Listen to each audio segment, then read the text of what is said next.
ماشي كل جريمة كتبدا بنية ديال القتل. القضية ديال اليوم ماشي غير صادمة بسبب شنو اللي وقع، ولكن بسبب أن الشخص اللي كان بإمكانه ينقذ هاد الضحية اختار أنه يدير العكس تماما، وهذا الشيء اللي خلى حادثة تحول لجريمة بشعة جدا وعقاب ثقيل. القضية ديال اليوم كتخلينا نتساءل واش بصح إنسان عادي يقدر يوصل لهاد الدرجة من عدم الرحمة؟ هذا الشيء اللي غنشوفوه في القضية ديال اليوم.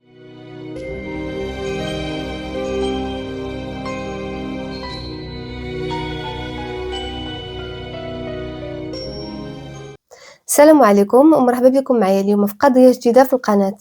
كيف ديما قبل ما نبداو كنبغي نفكركم باللي المواضيع اللي كنناقشوها في هذه القناة تقدر تكون حساسة بزاف وثقيلة بالنسبة لشي ناس، فردوا بالكم قبل ما تبداو الفيديو. والناس الاخرين اللي مستعدين نقولوا بسم الله. في سنة 2001 كان واحد الراجل سميتو غريغوري بيكس، عنده 37 عام وخدام في البناء الحر، وكان ساكن ديك الساعة غير في واحد الملجأ ديال المتشردين في تكساس. هاد الراجل هذا واللي غنسميوه غريغ باش نختصروا الاسم ديالو، كان ديك الساعه كيمر من واحد الفتره صعيبه، كيسلك راسو نهار بنهارو، ومع ذلك كان انسان ايجابي بزاف وكيحاول يتضارب مع الحياه ما امكن. غريغ كان عنده واحد الابن عنده 18 عام وساكن مع الام ديالو، ومع ذلك غريغ كان قريب ليه بزاف، كان كيحاول يخرج معاه ما امكن، يهضروا يجمعوا ويجلسوا يتغداو في شي بلاصه، فكان قريب ليه بزاف. غريغ كان معروف بواحد الحاجه، كان انسان طيب بزاف وخدوم ظريف وعز عليه الناس ويجمع معاهم ويتعرف على ناس جداد، ولكن للاسف كيطيح بزاف في ناس ما مزيانينش.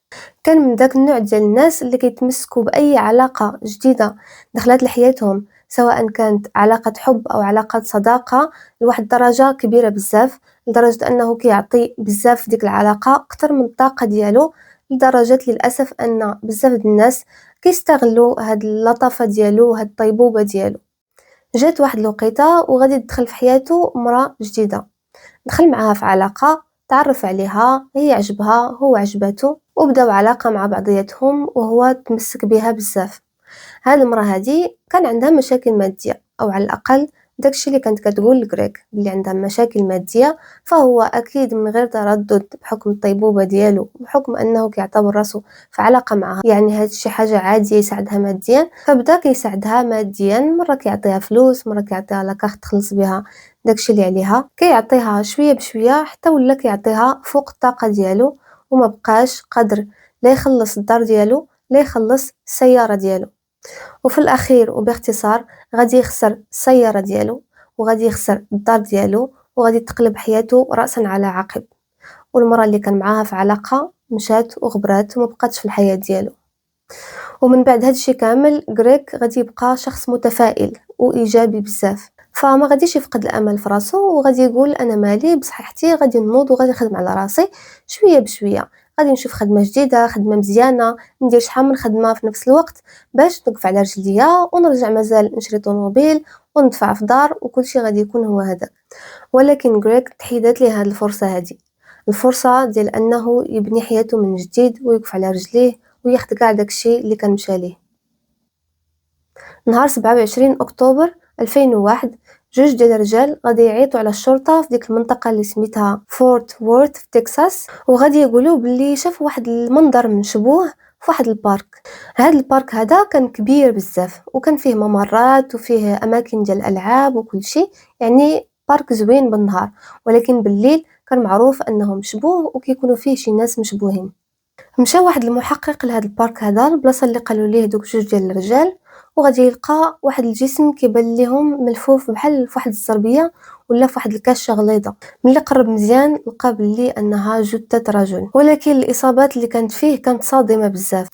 اليد ديالو اليمنى كانت مهرسه مزيان، والرجل ديالو اليمنى كذلك مهرسه، والرجل ديالو اليسرى كانت شبه مقطوعه.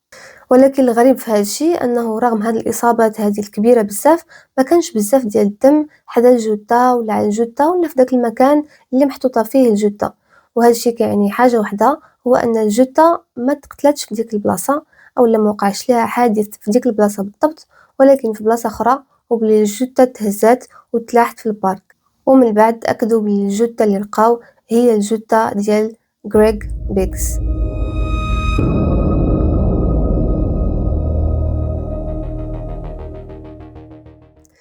الشرطة غادي يبداو التحقيق ديالهم، غادي يسولو كاع الناس اللي كانوا في البارك واش شافوا شي حاجة، غادي يراجعوا الكاميرات ديال المراقبة، غادي حتى يسولو المجرمين اللي كانوا معروفين كيجيو لداك البارك، ولكن حتى حاجة، حتى واحد ما عطاهم شي راس ديال الخيط يبداو منه التحقيق. فالقضية غادي تبدا تبرد شوية بشوية حتى تقريبا فبراير 2002، يعني تقريبا 4 شهور من مورا ما لقاو الجثة ديالو. الشرطة غادي تلقى بمكالمة من طرف واحد السيدة سميتها ميريندا دانييل، وقالت لهم انا عارفة بالضبط شنو وقع لهاد السيد اللي لقيتوه في البارك. القصة اللي قالت لهم ميريندا كانت غريبة بزاف، لدرجة ان الشرطة شكوا فيها بلي غير كتكذب ولا كتجيب الاحداث من الخيال ديالها، ولكن فاش مشاو يتحققوا من الموضوع لقاو باللي للاسف القصه اللي قالت صحيحه. القصه بدات في 25 اكتوبر 2001، يعني تقريبا 36 ساعه قبل ما يلقاو الجثه ديال غريغ. في ديك الليله كانت واحد الشابه سميتها شانتي مالارد، عندها 25 عام وكانت خدامه كمساعده تمريض، ومشات ديك الليله عند واحد صاحبتها سميتها تيفراي. شانتي كانت جايه من واحد العائله اللي هي عاديه محترمه ومستقره، ورباتها على ان الخدمه مزيانه ومزيان الواحد يبعد على المشاكل والاحترام وكل شيء هو هذاك. ولكن في الحياه الخاصه ديال شانتي كانت عايشه بوجه اخر مع هاد الصديقه هذه اللي سميتها تيفراي. للأسف شانتي كانت كتسهر كتسكر كتعاطى وكتعيش حياة مختلفة جدا مع هاد الصديقة هادي. ففي هاد الليلة هادي هاد جوج ديال الصحابات بداو كيشربوا، بداو كيدخنوا الحشيش، كيتعاطاو شوية، غادي يقرروا انهم يمشيو يكملوا السهرة ديالهم في واحد الكلوب. والهدف ديالهم كانوا انهم يتلاقاو مع واحد الشاب كانت معجبة به شانتي وكانت ناوية دوز مع هذيك الليلة، وكان سميتو كليت جاكسون. دخلوا لهاد الكلوب هذا، تلاقاو مع الشاب، ضحكوا نشطوا شربوا وسهروا حتى عياو. ولكن في وسط هاد السهره هادي هاد الشاب هذا كليت خلى شانتي ومشى مع بنت واحده اخرى. وفاش غتسالي هاد السهره هادي مع الجوج ديال الصباح غادي يخرجوا البنات من الكلوب، وشانتي كانت سكرانه وكانت مفقوسه. تيفراي اللي هي الصديقه ديال شانتي غادي تقول ليها يلا نوصلك حتى للدار، ولا على الاقل نبقى تبعك في الطريق حتى توصلي للدار، حيتاش كانت حاسه براسها ما سكراناش بزاف بحال الصديقه ديالها شانتي. كانت بانت ليها شانتي سكرانه بزاف لواحد الدرجه ما قداش تسوق، فعرضت عليها انها توصلها بالطوموبيل ديالها او لا توصلها وتسوق موراها حتى توصل للدار. ولكن شانتي كانت واثقه في نفسها وقالت لها لا انا قادره نسوق راسي، وركبت طوموبيلتها ومشات. ومع 3:30 ديال الصباح تيفراي كانت ديك الساعه في الدار ديالها وصلت، وغادي تلقى مكالمه من شونتي كتصل بها وكتبكي وكتغوت وما قداش تشرح ليها في التليفون. بقات كتقول ليها غير اجي دابا عندي، اجي دابا عندي، محتاجه نهضر معاك، راه وقعت مصيبه. فتيفراي اكيد غتخلع، غادي تهز طوموبيلتها وغادي تمشي عند الصديقه ديالها. فاش دخلت عند شانتي في الدار غادي تلقاها في المطبخ وكتبكي وباقي في حاله هستيريه، وهي كتبكي ومنهارة وكتقول سمحي لي راه ما قصدتش، راه كان غير حادث. المهم كانت في حالة هستيرية. تيفراي كتقول ليها شنو واقع، هضري معايا قولي لي شنو وقع. شانتي كتقول ليها دخلي للكراج وشوفي بعينيك. تيفراي غادي تحل الباب ديال الكراج، وتماك غادي تشوف واحد المشهد مرعب جدا. الطوموبيل ديال شانتي كانت مبلاصيه في الكراج، ولكن في الزجاج الامامي ديال الطوموبيل ديالها وفي جهه الراكب كان غريغ بيكس، كان معلق في الزجاج وكان النص ديالو مسكين باقي وسط الطوموبيل. القصه وما فيها ان شانتي من بعد ما خرجت من داك الكلوب وهي سكرانه وقررت انها تسوق لدارها، غادي تصطدم في الطريق بغريغ بيكس وهو قاطع الطريق. الصدمه كانت قويه بزاف لدرجه ان الجسم ديالو مسكين غادي يطير من بلاصتو وغادي يدخل في الزاج الامامي ديال الطوموبيل وبقى معلق تماك. وما عرفتش غادي نقول واش للاسف حيتاش ما ماتش ديك الساعه، مازال كان باقي حي.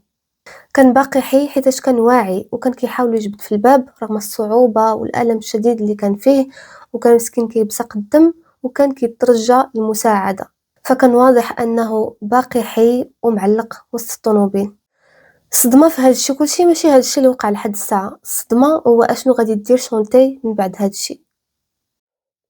شونتي بدل ما توقف وتطلع على السيد ولا تهزو للمستشفى او لا تعيط على الاسعافات او لا حتى تدوز على المطافي اللي كانوا ما بعدش بزاف ديك الساعه على الطريق ديال دارهم، اشنو غتقرر؟ قررت انها تكمل طريقها للدار وغريغ باقي معلق في الطوموبيل ديالها. كان عندها بزاف ديال الفرص باش تعتقو. أولا هي مساعدة التمريض، يعني عارفة كيفاش تقدم الإسعافات الأولية. ثانيا هذاك المحطة ديال المطافي اللي قلت لكم ما بعيدش بزاف من الطريق فاش كان خدام فيها خوها، يعني اسهل حاجه الا كانت في حاله سكر وحاسه براسها ما قداش دير حتى شي حاجه، يديوه للمطافي ويديروا ليه حتى هما الاسعافات، حيت كلهم مكونين تماك في هذا النوع ديال الحوادث. ثالثا مستشفى عمومي حتى هو ما كانش بعيد بزاف عليها، وال911 رقم الطوارئ ديالهم رقم مجاني، تقدر تعيط لهم وكانوا غادي يجيو بسرعه باش يعتقوا السيد. ولكن هي هادشي كامل ضربته في الزيرو وكملت الطريق حتى لدارهم، والسيد معلق في الطوموبيل ديالها مسكين وكيتعذب.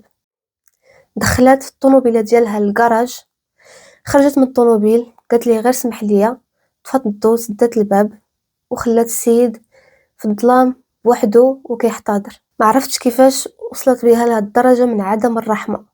في ديك اللحظه ملي جات الصديقه ديالها تيفراي وحلات الكراج وشافت ديك المصيبه كاملها، غادي تخلع وغتبقى تعيط ليها شونتاي يلاه نعيطوا على الشرطه، يلاه نعيطوا على الاسعاف.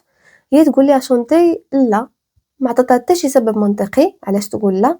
قالت لها غير لا واش تسطيتي، يعني الواضح انها كانت خايفه على راسها. في ضمن هادشي كاع اللي وقع كانت كتفكر غير في راسها. الصدمه الكبيره في هادشي هو ان تيفراي حتى هي غتقرر ما دير والو وتسمع لصاحبتها. فغادي يعاودوا يسدوا على السيد في الكراج وغادي يدخلوا للدار، غادي يهزوا حوايجهم وغادي يمشيو للدار ديال الصديقه ديالها اللي هي تيفراي، وغادي ينعسوا ديك الليله بحال ما وقع حتى شي حاجه، وهما عارفين بلي كاين واحد السيد كيحتضر في الدار ديالها بسببها. في الصباح الغد ليه غادي يجيو باش يطلعوا عليه في الكراج، غادي يلقاوه ما كيتحركش. تماك غادي يفكروا انهم يعيطوا على داك السيد اللي كانوا تلاقاو معاه في كلوب ديك الليله اللي هو كليت جاكسون باش يعاونهم. عيطت عليه وقالت ليه اجي عاوني فواحد الحاجه ضروري في الدار. ملي جا كليت وشاف داك المنظر هذاك تعصب، حيتاش هو كان تحت الافراج المشروط، يعني كان عنده سوابق مع البوليس، وإلا دار شي حاجه ضد القانون يقدر يرجع للحبس. ولكن في الاخر حتى هو غادي يقرر انه يساعدهم، حيتاش قال بلي غريغ صافي مات، ما بقى ما يدار من غير انه يحيدوا الجثه ديالو من تماك. في ديك الليله نيت كليت غادي يجي وغادي يجيب معاه واحد ولد عمو طايرون باش يعاونو. غادي يدخلوا للكراج، غادي يحطوا واحد الزربيه حتى الطوموبيل، وكيقول انه قبل ما يخرج الجثه ديالو من الزاج اعتذر لكريغ، من بعد غادي يهز الجثه ديالو، غادي يلويها في ديك الزربيه وغادي يحطها في الطوموبيل وغادي يسوقوا حتى لداك البارك اللي تلقى فيه، وغادي يحطوا الجثه ديالو تماك. كانوا قالوا انهم في الاول اتفقوا انهم يحرقوا الجثه باش يحيدوا كاع الدلائل وكل شيء، ولكن كليت غادي يقول لا، احسن نحطوها في البارك في بلاصه عموميه باش الناس يشوفوه، الشرطه تلقاه والاهل ديالو يعرفوا انهم يدفنوه. من بعد هاد الجريمه الوحشيه اللي دارتها شونتي، يقدر يفكر الواحد باللي اقل حاجه اضعف الايمان انها ما عرفتش غتدخل في اكتئاب، غادي يجيها الذنب، بغات تحس بالذنب جيت داكشي اللي دارت، ما تبقاش تخرج، ما نعرف. ولكن لا، من بعد شي ايام قليله من بعد هادشي اللي وقع، شونتي غادي تبقى تخرج وتسهر وترجع لحياتها العاديه وتسكر، وترجع لنفس الكلوب اللي سهرات فيه داك النهار وغتكمل فيه السهره بحال ما وقع والو. ولكن ربي ما كينساش، والسر ما غاديش يبقى مدفون. تيفراي هضرت مع شي ناس في هذا الموضوع، هضرت لهم على الحادثه اللي وقعات وها شنو غير الناس اللي قراب ليها. شويه بشويه وبدا الخبر كيدور من واحد للاخر حتى وصل لهذيك السيده اللي سميتها ميراندا دانييل. هاد ميراندا هادي ما كانتش كتحمل شانتي، ولحسن الحظ هي اللي غادي تقرر تفتح كلشي وتعيط على البوليس وتحكي لهم القصه. يعني فهادشي كامل اللي وقع من شونطي وصاحبتها وداك السيد اللي كيعرفوه وولد عمو، حتى واحد ما عنده ذره ديال العقل من غير هاد السيده اللي وصلتها في الاخر القصه وقررت انها تفتح كلشي للبوليس، مهما كانت الدوافع ديالها انها كتكره الشخص او لا، ولكن قررت دير الصواب وتعيط للبوليس. منين عاودت للشرطه هادشي كامل، مشاو للدار ديال شونتي باش يتاكدوا من هادشي اللي تقال، وفي الكراج غادي يلقاو الطوموبيل ديال شونتي باقي تماك، الزاج باقي مهرس وكاين الاثار ديال الدم. واخا كاين محاولات شويه انهم باش يمحيو الادله بحال انهم حرقوا شي حوايج، حاولوا يمسحوا شي طبعات، ولكن الادله كانت باينه وباقي في بلاصتها. وفي المحكمة الطبيب الشرعي أكد أن غريغ كان بإمكانه أنه يتعتق، والإصابات ديالو ما كانتش خطيرة بزاف لدرجة أنه كان بإمكانه يبقى عايش ساعات من بعد هذه الحادثة. ولو تعطاتو إسعافات الأولية في الساعة الأولى كان أكيد غادي يعيش. يعني الوفاة ديال غريغ ما كانش السبب ديالو فقط الحادث اللي وقع، ولكن اللامبالاة ديال شونتاي وحتى الصديقة ديالها والقرار البشع اللي خداتو من بعد هذا الحادث. وفي الأخير تحكم على شونتاي بجريمة قتل وتشدد 50 عام ديال الحبس مع إمكانية طلب الإفراج المشروط في 2027. أما كليد جاكسون وابن العم ديالو تايرن فتحكم عليهم ب10 سنين و9 سنين بسبب التعاون ديالهم في إخفاء الجثة. ومن أكثر اللحظات المؤثرة والصادمة اللي هزت القاعة ديال المحاكمة هي فاش ناض براندن اللي هو ابن غريغ الضحية وقال وسط الألم ديالو باللي كيسمح لشونتاي على هادشي اللي دارت، وباللي حتى الأهل ديالها ضحية لهادشي اللي وقع، وباللي حيدهم تهمة الدمرات. Past 15 months have been filled with sadness and anxiety and grief. But today, the healing process begins. And finally, we would like to offer our forgiveness to Shantae Mallard and our sympathies to the Mallard family. وهنا وصلت للنهاية ديال هاد القضية هادي، وأخيرا كنت متشوقة نساليها دغيا ونحبس من هاد التفاصيل اللي كانت قاصحة بزاف صراحة وصادمة، حيتاش الوفاة ديالو ديال هاد الضحية ما كانش عادي أبدا، كان مؤلم وبطيء، وللأسف كان ناتج كما قلت ماشي عن حادث فقط ولكن عن قرار غلط تخد مرة وجوج وثلاثة. الأول مع شونتاي اللي أصلا قررت أنها تسوق وهي سكرانة، من بعد قررت أنها ما تعاونوش، من بعد أنها قررت تسوق لدارها والسيد باقي في الطوموبيل معلق في طوموبيلتها، قررت أنها تطفي عليه الضو وتخليه تماك بوحدو، وجات صاحبتها وعاودت خدات نفس القرار البشع حيتاش كان ديك الساعة باقي عايش، وتا هي قررت تخليه ومشاو فحالهم. ودوك الجوج تا هما اللي جاو باش يتخلصوا من الجثة، هو ديك الساعة كان توفى ولكن تا هما ما فكروش انهم يديكلاري ولا شي حاجة، عاونوهم. وفي الاخر الموضوع اللي بدا بحادثة تحول لجريمة بشعة بزاف. اش غنقول لكم، ما عمر السكرة كتجيب شي حاجة اللي هي ايجابية ولا تعاطي المخدرات ولا اي حاجة. إلا عندي واحد النصيحة نخرج بها من هادشي هو بعدوا على هادشي، ما يكونش عندكم داك الفضول تجربوا. الناس كيجربوا حاجة اللي عندها شي فائدة في حياتك، انت إلا عارفة هاد الحاجة خايبة علاش أصلا تجربها؟ فالله يحفظنا ويحفظكم ويحفظ وليداتنا وعائلتنا كاملهم من هاد البلية، حتىش هي بلية للأسف. وراه ماشي غير الكور اللي عندهم هاد البلية هادي، راه عارفين بلي حتى في الدول ديالنا العربية واخا هادشي كامل عندنا حرام، كاين بزاف للأسف الناس اللي مبليين، الله يعفو عليهم والله يحفظنا كاملين.